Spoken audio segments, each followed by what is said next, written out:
Students, we are going to start with the poem Ozymandias today. Let's read its introduction and try to understand what is the poem all about. Ozymandias was the name by which Ramses II was known. He was a pharaoh famous for the architectural structures he erected during his rule. Shelley here uses Ozymandias to show that nothing lasts in the face of time and nature, however proud or great a person may be. Perhaps it is only art that has the power to last and move generations. So Ozymandias here is the name by which a king, Ramses, was known. Ramses II was known. He was a pharaoh. Pharaoh means king. He was famous for the architectural structures, that is, the buildings which he made up, which were unique, very unique. He made such buildings during his rule that he was very famous for those buildings. Shelley is the poet of this poem, P.B. Shelley, that is Percy Bysshe Shelley. He is the poet of this poem, and very beautifully he gives us a message that nothing in this world lasts forever. Nothing is immortal on this earth. Human beings are merely mortal. They cannot face time and nature. They cannot fight with time and nature. Everyone has to die. No matter how powerful a person is, when his end comes, everything ends up. It might be his power, his glory, his greatness, everything dies with the death of a person, and he cannot fight with time or nature. Likewise, Ozymandias, who was a great ruler, a great king, famous for his power, famous for his architectural structures, even he couldn't remain alive forever. The poet proves that it is only art which is powerful, which remains immortal. It is only art that has the power to last and move generations. Only art can survive forever. Let's see what is there in the poem.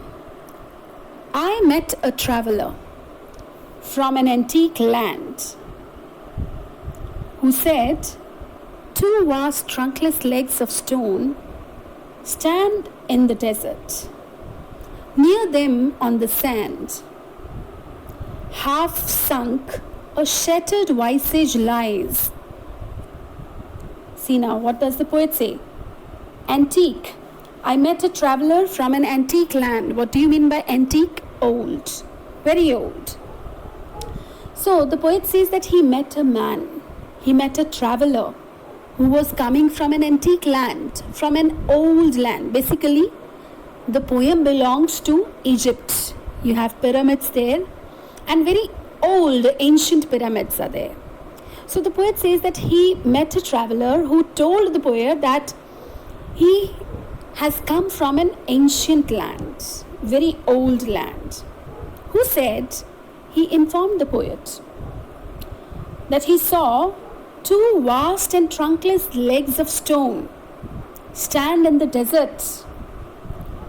He said that he had seen a statue, remains of a statue, a broken statue. He says that two vast and trunkless legs of stone. So legs of stone means a statue. He has seen a statue. Two vast and trunkless legs. He saw the remains of a statue in the desert. Two big, huge legs made of stone stood, and the remaining part of the statue. Trunkless. Trunkless means, trunk means the upper part of the body. The upper body was missing. That's why the statue was trunkless. It was trunkless. Half sunk, a shattered visage. Visage here means, visage means face. Shattered means broken into pieces. Sunk means buried under the ground. So The man informed the poet that he had seen two huge legs made of stone and the remaining part of the statue, while the upper body was missing. Another part of the statue was half sunk in the desert. This was the face of the statue. The face lay on the sand nearby. Half sunk, a shattered visage, a broken face. It was lying on the sand nearby. Half sunk, a shattered visage lies, whose frown and wrinkled lip and sneer of cold command tell that its sculptor well those passions red, which yet survive, stamped on these lifeless things. The hand that mocked them and the heart that fed. So here, visage, as I had told you earlier, it means face. The traveler informed the poet that he had seen a broken statue with two huge legs without its upper body, its face half sunk in the sand, destroyed face. He saw that it had a frown on its face. Frown means an expression of anger. An expression of anger. So the poet says that the man said, whose frown and wrinkled lip and sneer of cold command. Here, sneer means facial expression of hatred. Sneer of cold command. It means in which upper lip is raised. Wrinkled, marks of lines. Wrinkles means the marks of lines. So, the man informed the poet that the face of the statue had expressions of hatred, anger, and a taunting smile. It frowned, it showed the expression of anger, it showed the expression of displeasure, hatred for others, and it had a taunting smile. The wrinkles and lines of the face were also visible. They were also there. Now the poet says that the man said, those emotions tell that its sculptor well those passions read. Sculptor means an artist who makes sculptures, right? Who carves sculptures, who makes statues. So the expressions showed that the sculptor who had made the statue had read the expressions of this Egyptian king very well. It showed that how artistic the sculptor was, who had come to know about each and every emotion, each and every feeling of that king. He had beautifully carved those feelings on the face of that king. So, next he says that which yet survive stamped on these lifeless things. He says that though the statue is broken, yet these expressions continue to exist even after the king's death through this lifeless statue. Lifeless things means the statue, lifeless statue. Though the king is dead, yet his statue shows the feelings, the inner emotions of the king. The hand that mocked them and the heart that fed. Mocked means to copy something, to make fun of something. Stamped means printed. So here the poet says that the sculptor's hands mocked the king's expressions. And on the pedestal these words appear: my name is Ozymandias, King of Kings. Look upon my works, ye mighty, and despair. Nothing beside remains round the decay of that colossal wreck. Boundless and bare, the lone and level sands stretch far away. Pedestal is the base of a statue. And the poet says that it was carved on the pedestal of the statue.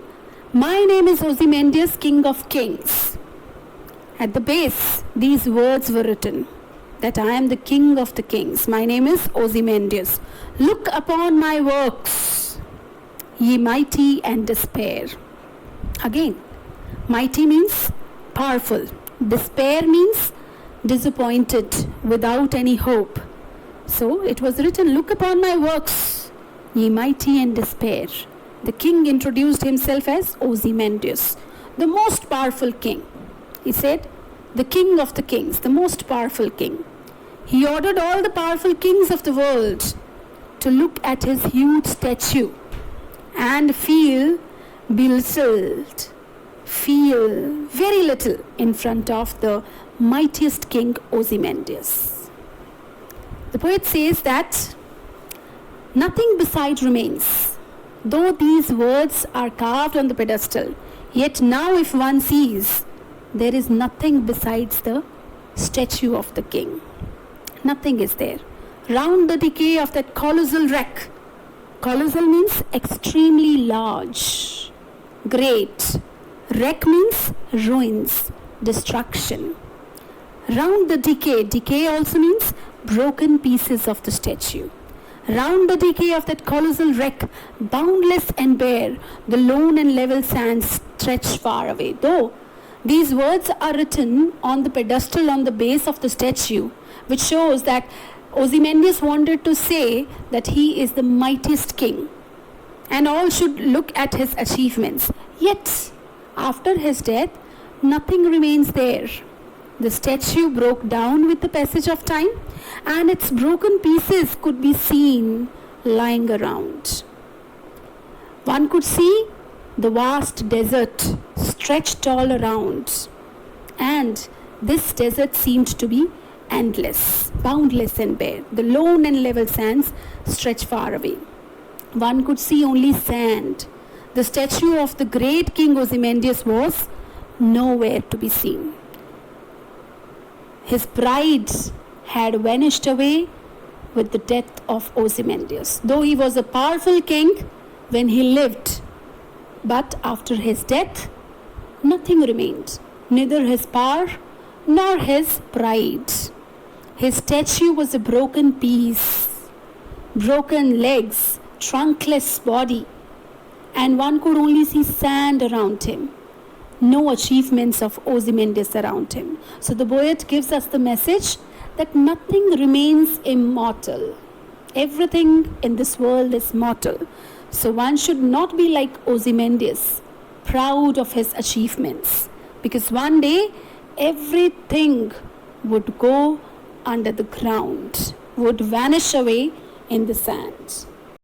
Students, in this poem, you would also be doing the poetic devices. Poetic devices or the figure of speech. This would be the first time perhaps you would be doing the figures of speech or the poetic devices. What exactly are they? Poetic devices are used to beautify a poem. It's used like an ornament to beautify, to exaggerate the beauty of the poem. You have it in Hindi known as alankar. So the same way you have poetic devices, or they are known as the figures of speech.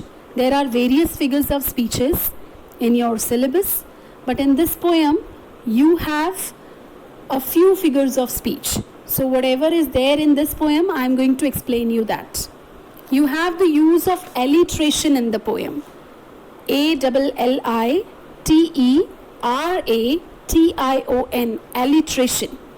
Alliteration means the repetition of the first consonant, not a vowel, consonant word. When a consonant is repeated time and again, that is the use of alliteration.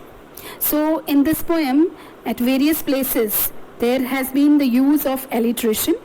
Let me tell you where is alliteration used in this poem.